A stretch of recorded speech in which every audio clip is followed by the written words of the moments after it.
Specially रात में चलते हैं। दिन में हम चलाते हैं अगर टेम्परेचर ज़्यादा होता है तब।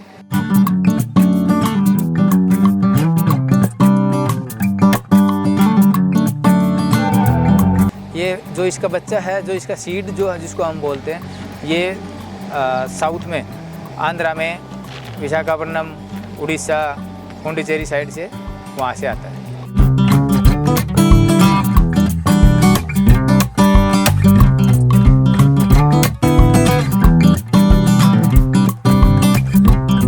इसका जो रेट होता है और जो सेल होता है ये काउंट के हिसाब से, साइज़ के हिसाब से ही होता है। तो अगर 30 ग्राम की बात करें वो कितने का बिकता है सर? 30 ग्राम का लगभग 400 रुपये का रेट होता है।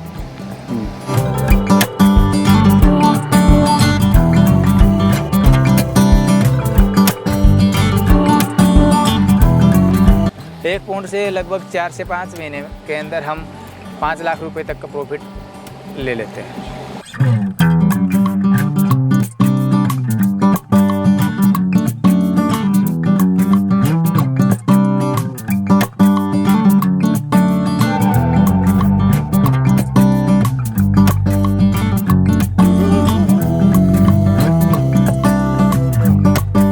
सर थोड़ा परिचय दीजिए अपना। नमस्कार जी सबको, मेरा नाम अनिल पुनिया है, हरियाणा चरखी दादरी डिस्ट्रिक्ट।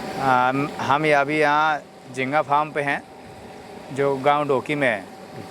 अनिल जी, शुरुआत कब हुई झींगा पालन की और कैसे आपको आइडिया है झींगा पालन का? ये 2014 में झींगा पालन हमने शुरू किया था जी। छोटा भाई है मेरा विनोद पुनिया, उसके दोस्त एक झींगा फार्मिंग कर रहा था, तो उन्हें बताया कि ऐसे ऐसे झींगा फार्मिंग में ऐसे ऐसे स्कोप है। तो हमने सब ने मिल के डिसीजन लिया, ठीक है हम स्टार्ट कर सकते हैं। तो 2014 में हमने 1 एकड़ से झींगा फार्मिंग स्टार्ट किया था। सर झींगा पालन तालाब में किया जाता है कि नदियों में किया जाता है? झींगा पालन वैसे तो देखा जाए तो ये कोस्टल एरिया का कल्चर है, लेकिन तालाब में अच्छे से कर सकते हैं। तालाब का साइज़ वगैरह क्या होता है सर इसको करने के लिए? तालाब वैसे अगर देखा जाए तो प्रति एकड़ 1 एकड़ का जो साइज़ होता है पौंड का सबसे बेस्ट माना जाता है। 1 एकड़ की से शुरुआत करनी चाहिए? नहीं, शुरुआत तो हम बड़े स्केल से भी कर सकते हैं, बट जो पौंड के साइज़ हैं वो 1-1 एकड़ के अगर हो जाए तो वो बेटर है। अब सर यह था हमने तालाब भी बना लिया जी, उसके बाद क्या करना है, क्या प्रोसेस रहता है वो थोड़ा समझाइए कि तालाब बनाने के बाद क्या क्या चाहिए होता है, क्या क्या करना होता है? देखो सबसे पहले तालाब बनाया। तालाब बनाने के बाद में इसको जो हम देख रहे हैं हमारे पीछे जो ये एरिएटर चल रहा है, इसको ये एरिएटर बोलते हैं। बेसिकली ये एरिएशन देने के काम आता है। तो सबसे पहले फिर इसकी ज़रूरत है, प्रति एकड़ मिनिमम 4 की तो है रिक्वायरमेंट है ही। उसके बाद में स्पेशली रात के टाइम की, नाइट की इलेक्ट्रिसिटी अवेलेबिलिटी बहुत ज़रूरी है। फिर पानी के पैरामीटर अच्छे होने उसके अकॉर्डिंग बहुत ज़रूरी है। तो ये 24 घंटे चलता है या सर कोई टाइम होता है इसको चलाने के लिए? नहीं, ये स्पेशली रात में चलते हैं। दिन में हम चलाते हैं अगर टेम्परेचर ज़्यादा होता है तब, और फीडिंग के टाइम पे इनको हम बंद करते हैं। कौन सा मौसम सबसे बेस्ट होता है सर इसको शुरुआत करने के लिए? कभी भी शुरुआत कर सकते हैं इसकी?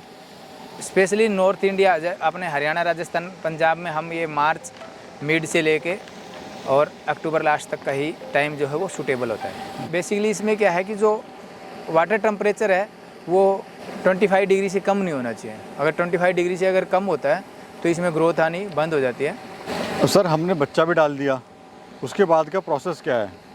बच्चा डालने के बाद में सबसे पहले तो बच्चा डालने से पहले इसको प्रिपेयर किया जाता है पौंड को।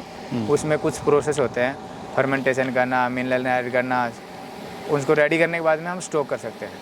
उसके बाद में बच्चा डालने के बाद में इसमें दिन में 4 बार फीडिंग करनी ज़रूरी होती है, और कुछ वीकली रूटीन होते हैं, कुछ 10 डेज रूटीन होते हैं, वो फॉलो करने ज़रूरी होते हैं। और बच्चा सर कहाँ से और किस रेट का मिलता है ये जो इसका बच्चा है, जो इसका सीड जो है जिसको हम बोलते हैं, ये साउथ में आंध्रा में विशाखापट्टनम, उड़ीसा, पुडुचेरी साइड से वहाँ से आता है। सर क्या मछली पालन की तरह इसमें भी 24 घंटे निगरानी करनी ज़रूरी होती है?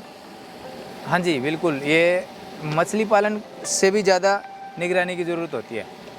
इसमें रात के टाइम में स्पेशली जो ये एरिएशन है ये चलना कंटिन्यू बहुत ज़रूरी है। दिन में 4 बार फीड डालोगे तो आपको फीड की खाया कि नहीं खाया वो मॉनिटरिंग करनी बहुत ज़रूरी होती है। और सर ये कितने दिन में कितने केजी का हो जाता है? ये केजी में नहीं होता जी, ये बेसिकली ग्राम्स में होता है। और ये लगभग 4 महीने में 30 ग्राम के करीब का साइज़ हो जाता है।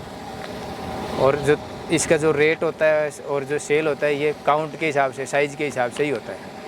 तो अगर 30 ग्राम की बात करें, वो कितने का बिकता है सर? 30 ग्राम का लगभग 400 रुपये का रेट होता है जी। अभी सर हम जैसे देख रहे हैं, एक पॉन्ड, 1 एकड़ का आपका पॉन्ड है, इसमें कितनी लेबर की ज़रूरत पड़ती है? 1 एकड़ के ऊपर लगभग आप ये मान के चलो प्रति यूनिट यानी कि 2.5 एकड़ पे, 1 हेक्टेयर पे लगभग 2 आदमी की मिनिमम रिक्वायरमेंट है। एक पॉन्ड से कितना माल तैयार हो जाता है, कितने दिन में? अगर अच्छा कल्चर निकलता है तो किसी भी फार्मर का 4 से 5 टन का प्रति एकड़ मटेरियल हार्वेस्ट करते हैं, माल निकलता है। एक पॉन्ड से कितना प्रॉफिट होता है सर?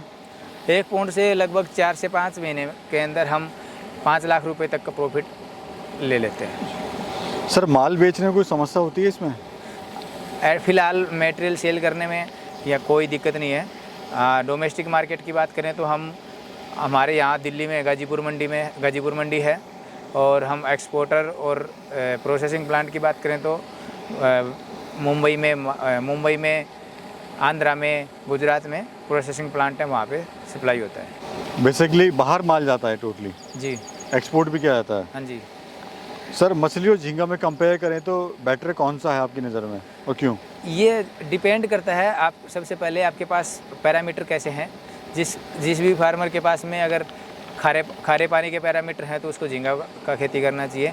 फ्रेश वाटर के हो तो वो फिश फार्मिंग में जा सकता है। अगर देखो सीधी बात है, अगर खर्चा जहाँ ज़्यादा होता है तो प्रॉफिट भी वहाँ ज़्यादा होता है। झींगा में खर्चा ज़्यादा होता है तो प्रॉफिट अच्छा होता है।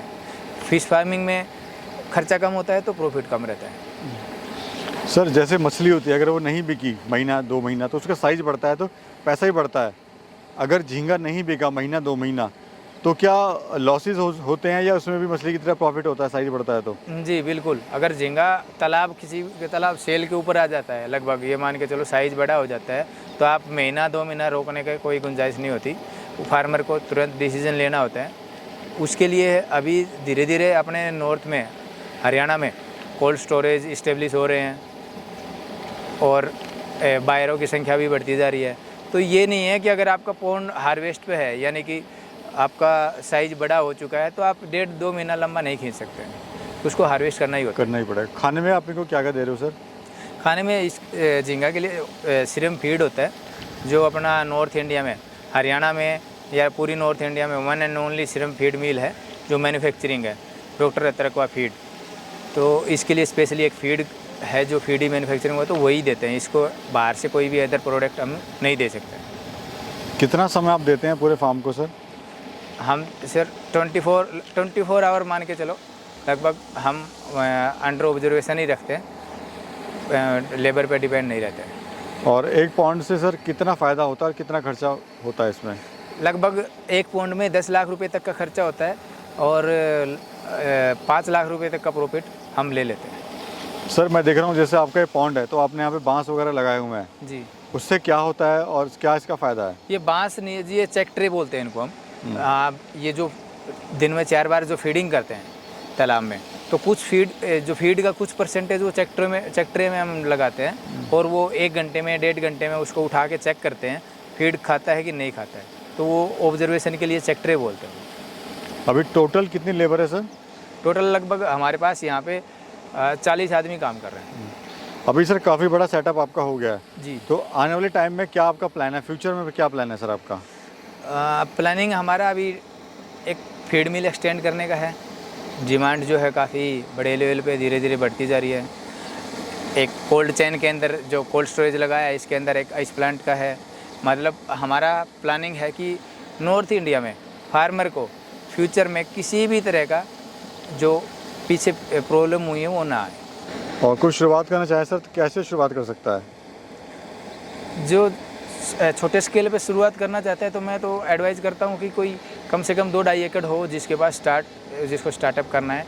तो सबसे पहले वो अपना वाटर पैरामीटर चेक कराए, हमें दिखा दे, उसके अकॉर्डिंग उसके बाद में फिर वो जैसे भी, क्योंकि 2-2.5 एकड़ से अगर वो कम शुरू करता है तो क्या होता है कि कुछ चीज़ें होती है जो जैसे रूम का लेबर रूम बनाना है, जनरेटर ख़रीदना है, बिजली का कनेक्शन लेना है, तो वैसे ही तो वो 1 एकड़ के लिया और वैसे ही वो 2.5 एकड़ के लिए। अगर 1 एकड़ में 5 लाख रुपए का प्रॉफिट 5 महीने के अंदर होता है तो 2.5 एकड़ में उसको 10-12 लाख रुपए के करीबन प्रॉफिट हो जाता है। यानी कहने का मतलब ये है कि एक जो आदमी जॉब करता है उसके इक्विवेलेंट का जो अपना टर्नओवर है वो हर आदमी निकाल सकता है। तो और इसमें जी, तो मेरा कहना यही है कि लगभग 2.5 एकड़ से शुरू करना ही बेटर है। और इसमें साल में 2 बार इनकम ले सकता है। सर स्टार्टिंग में क्या है, जिसको नॉलेज नहीं रहती है वो एक ही कल्चर ले, वो बेटर रहता है। जिसको 1-2 साल का एक्सपीरियंस हो जाता है वो 2 कल्चर कर सकता है। स्पेशली जो अपने नॉर्थ रीजन है वहाँ पे, क्योंकि यहाँ पे विंटर सीजन थोड़ा जल्दी स्टार्ट हो जाता है, तो विंटर सीजन में इसकी ग्रोथ नहीं होती है, फीड का कंजम्पशन ओनली होता है, तो उसमें लॉस के चांसेस होते हैं। इसलिए स्टार्टिंग में एक ही कल्चर लें, 1-2 साल का एक्सपीरियंस हो जाता है तो वो 2 कल्चर कर सकता है। उसके तरीके हैं, वो हम धीरे धीरे फार्मर को एडवाइस कर देते हैं। Thank you sir, thank you. Welcome sir, welcome.